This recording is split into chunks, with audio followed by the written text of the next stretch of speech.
AVP 24 news से मैं आयुषी। उत्तर प्रदेश के मुख्यमंत्री ने लव जिहाद पर कैबिनेट में धर्मांतरण अध्यादेश के मसौदे को मंजूरी दे दी है। अपना धर्म छुपाकर या फिर पीड़िता का जबरन धर्म परिवर्तन करवाने वाले लोगों पर सरकार ने सख्ती बरतनी शुरू कर दी है। सरकार ने आदेश देते हुए कहा कि सिर्फ शादी के लिए किया गया धर्म परिवर्तन अमान्य घोषित किया जाएगा। धर्म परिवर्तन कराने वालों को 10 साल की जेल की सजा भी सुनाई जाएगी।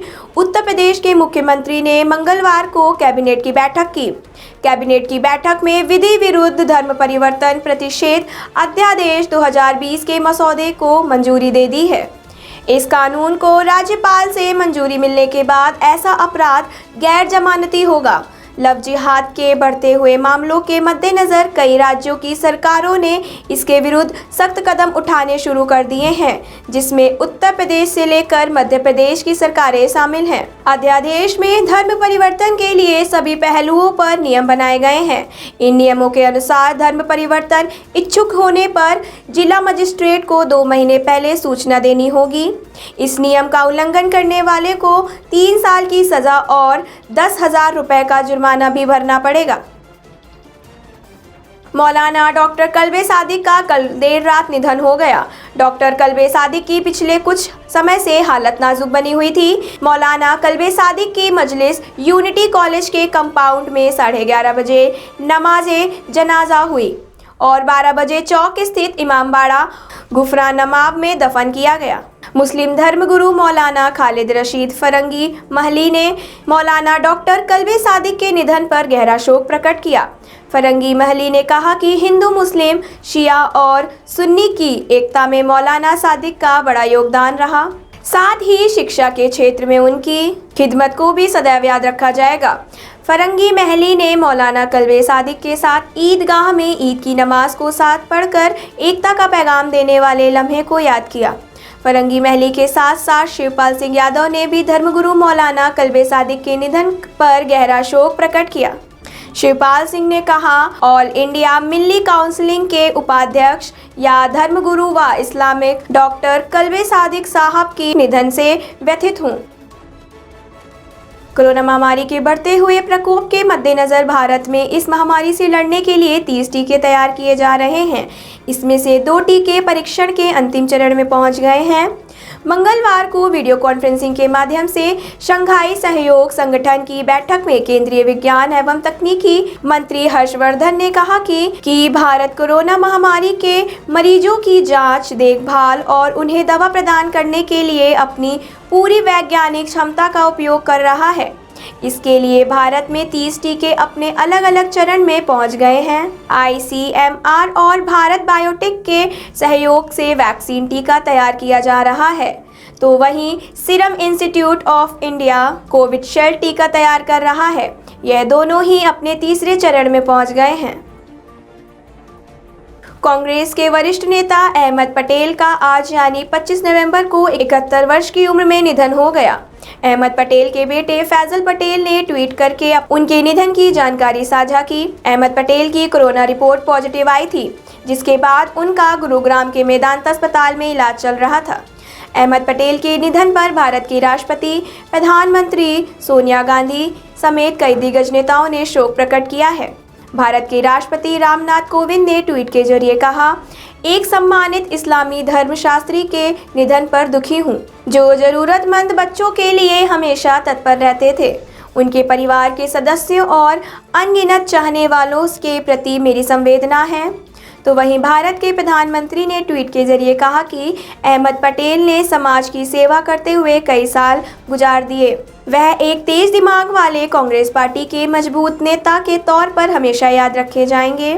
कांग्रेस अध्यक्ष सोनिया गांधी ने ट्वीट के जरिए कहा कि उनका पूरा जीवन कांग्रेस पार्टी को समर्पित था। उनके जाने से मैंने अपना एक वफादार सहयोगी और दोस्त को खो दिया है।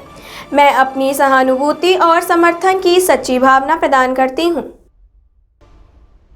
दिल्ली एनसीआर में वायु प्रदूषण का स्तर बढ़ता नजर आ रहा है, जिसके चलते सांसों पर संकट बनाया है। आज सुबह दिल्ली एनसीआर की हवा गंभीर श्रेणी में दर्ज की गई। अधिकतर इलाकों में वायु गुणवत्ता सूचकांक 400 के पार दर्ज किया गया। वायु प्रदूषण के चलते दिल्ली में हॉट स्पॉट माने जाने वाले सभी इलाकों में AQI 400 के पार दर्ज किया गया, जो अधिक गंभीर श्रेणी में आता है। दिल्ली के अलीपुर में 420, आनंद विहार में 443, अशोक विहार में 442, बवाना में 441, चांदनी चौक में 408, DTU में 434 और जहांगीरपुरी में 450 IQI दर्ज किया गया। जहांगीरपुरी में 450 वायु गुणवत्ता सूचकांक दर्ज किया गया। हरिद्वार जिले में कोरोना की दूसरी लहर ने दस्तक दी है। इसके साथ ही प्रशासन और स्वास्थ्य विभाग अलर्ट हो गए हैं, जिसके चलते जिला प्रशासन ने बाजारों में साप्ताहिक बंदी का ऐलान किया है। उसके साथ ही रेलवे स्टेशन और बस अड्डे पर यात्रियों की स्कैनिंग के साथ रैंडम सैंपलिंग भी शुरू की गई है, जबकि यात्रियों और त्योहारी सीजन में काफ़ी लोगों के संपर्क में आए व्यापारियों, होटल कर्मचारियों और तीर्थ पुरोहितों की कोरोना सैंपलिंग शुरू की गई है। हरिद्वार में सोमवार को 67 और मंगलवार को 102 कोरोना संक्रमित मिले। 24 घंटों में मरीजों की बढ़ती संख्या को संक्रमण की दूसरी लहर के तौर पर देखा जा रहा है। आज से जिला प्रशासन साप्ताहिक बंदी की आदेश जारी करेंगे और रेलवे स्टेशन पर सीमित संख्या में ट्रेनों के संचालन के चलते यात्रियों की ज़्यादा आवाजाही नहीं होगी, लेकिन बस अड्डे पर यात्रियों की भीड़ उमड़ी रहेगी। दूसरे राज्यों से लौट रहे यात्रियों की संख्या अधिक होने के कारण रेलवे स्टेशन और बस अड्डे पर यात्रियों की स्क्रीनिंग के साथ रैंडम सैंपलिंग की व्यवस्था भी लागू की जा रही है।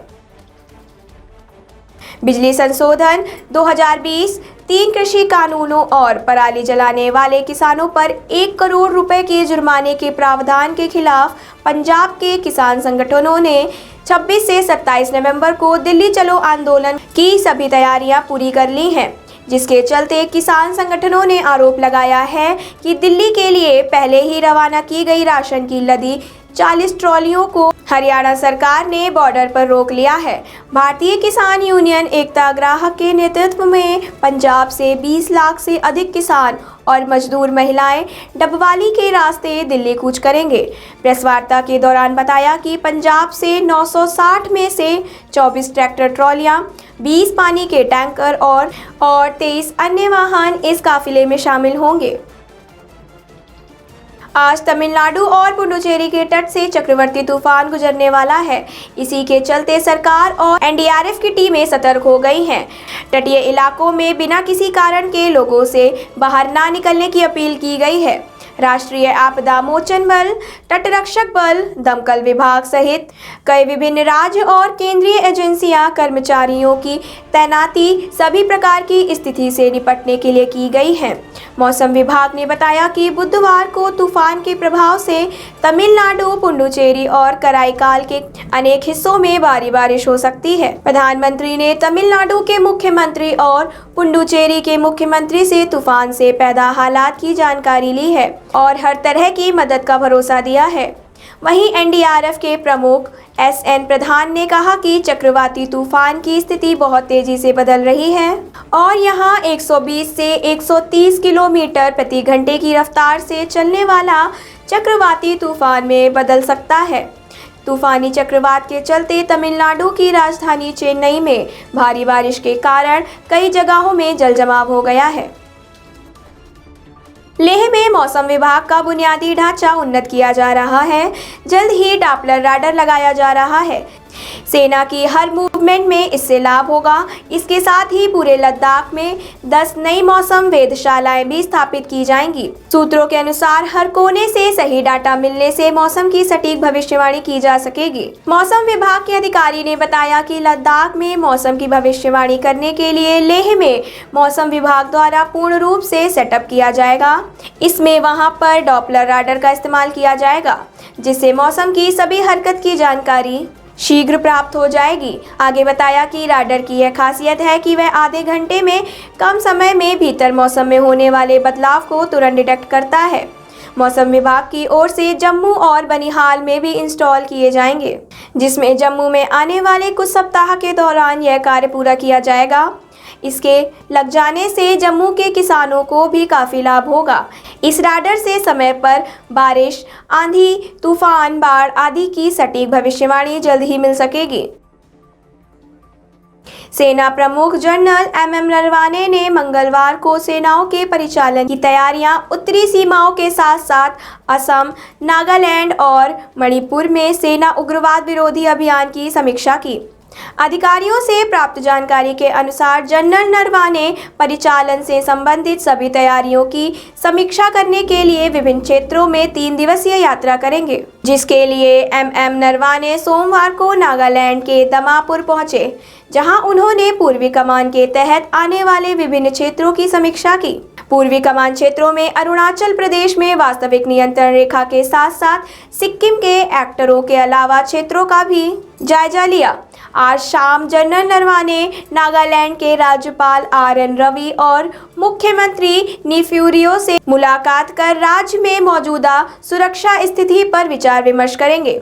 सब्सक्राइब कीजिए हमारे न्यूज़ चैनल को और बेल आइकन को प्रेस करना ना भूलें ताकि हमारे नए वीडियोस का नोटिफिकेशन आपको मिलता रहे।